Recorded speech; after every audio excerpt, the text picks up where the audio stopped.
तो ससुराल गेंदा फूल मेरा पहला दिन था। जैसे ही सज-धज के संवर के बहुएँ नीचे उतरती ना, उसी तरह मैं भी सज-धज के कमरे से अपने नीचे उतरी और देखा कि मम्मी जी नहा के पूजा कर रही हैं। पूजा तो कर रही थी, इधर-उधर देख भी रही थी और खाना वाली आंटी खाना बना चुकी थी, केवल पूड़ी तल रही थी। मैंने आंटी से पूछा क्या-क्या बनाया? आंटी ने बोला कि 2 टाइप की सब्ज़ी और रायता और खीर। और मम्मी यहाँ पे झाड़ू पोछा वाली, बर्तन वाली को साड़ी और कुछ लिफाफा दिया, जो मैंने देखा नहीं।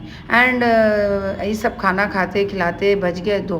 भाई मिट्टी के दीपक आ चुके थे, काम में लगना था जल्दी-जल्दी। तो मैंने कहा कि भाई मैं अकेले काम पे नहीं लगूँगी, सबको काम पे लगाऊँगी। तो मैंने सबसे पहले अपनी सास को काम पे लगाया। मैंने कहा आप बैठ जाइए और बताइए क्या-क्या करना है। सबसे बड़ा काम उनको दिया। उन्होंने कहा दीपक लगाओ, तो मैंने विनायक से बोला कि रुई के दीपक लगाओ।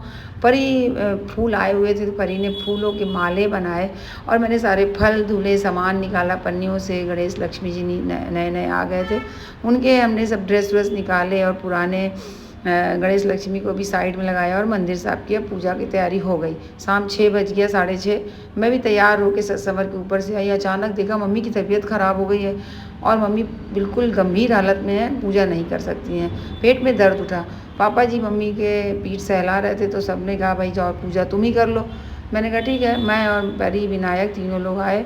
मुहूर्त ना निकल जाए इससे पहले हमने पूजा स्टार्ट कर दी। पूजा मैंने विधि विधान से किया, जिस तरीके से मम्मी करती है मैं हमेशा देखती थी उनको, उसी तरीके से मैंने पूजा पाठ किया। पूरा माला पहनाया, सारे 5 प्रकार के फल का भोग लगाया और हवन, दीप, धूप जो भी करती थी वो सब करा। और लाई लावा और खिलौने आए हुए थे और लक्ष्मी जी के फेवरेट फूल भी आया था, कमल का फूल। कमल का फूल बंद था, तो मैंने परी से कहा उसे अच्छे से खिला दो। तो परी उसे अच्छे से एक-एक लीव्स उसके पत्तियों को अलग-अलग करके बहुत अच्छे से उसे बहुत बड़ा फूल खिलाया और मैंने लक्ष्मी जी के चरणों में चढ़ाया। और लक्ष्मी जी से मैंने कहा कि सबको सुख समृद्धि शांति दीजिए और सबकी दिवाली अच्छी होनी चाहिए। और भी मैंने सब कुछ पूजा करने के बाद भोग लगाया भगवान का।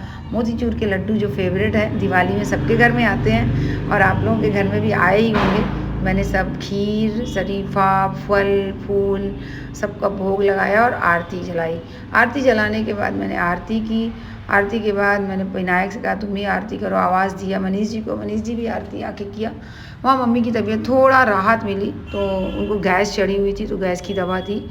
और इसके बाद मैंने सबको आरती वारती देने के बाद पूरे घर में दीपक जलाने थे, तो मैंने ढेर सारे दीपक जला के ऊपर ले गई। पहले छत से शुरुआत किया, सारे बाथरूम में रखे, कमरों में रखा और छत पे ले जाके दीपक एक-एक करके जलाने लगी। छत पे यार क्या रौनक थी, चारों तरफ पटाखे छूट रहे थे, लाइटिंग थी, मतलब बहुत अच्छा लग रहा था। सचमुच दिवाली फैमिली के साथ ही होनी चाहिए।